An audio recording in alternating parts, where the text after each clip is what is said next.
Hello guys! For today's video, Nice. so ayun na nga guys, no, magluluto tayo ng puchero in my own version.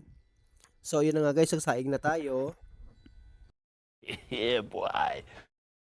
So na-prepare naman na natin guys yung mga aromatics natin, yung mga pang ano natin, pang sahog natin is magigisa na tayo ng ano natin guys, magisa na tayo ng ating, yan guys, yung ating mga ano, repolyo, sibuyas, bawang.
So ayun na nga guys, no.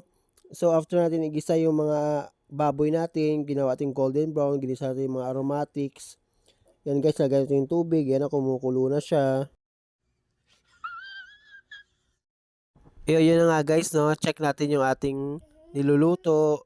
Yan na nga guys. Yan na guys, so napaka-solid na niya, no. Napakabango. Nilagyan natin yan guys ng patis, pampasarap yung aroma, yung umami niya guys. Tapos guys, nilagyan natin yan ng nilagay natin dyan yung ano, yung patatas na, and then nilagay natin yung saging. Yan na guys, napaka-solid niya, no.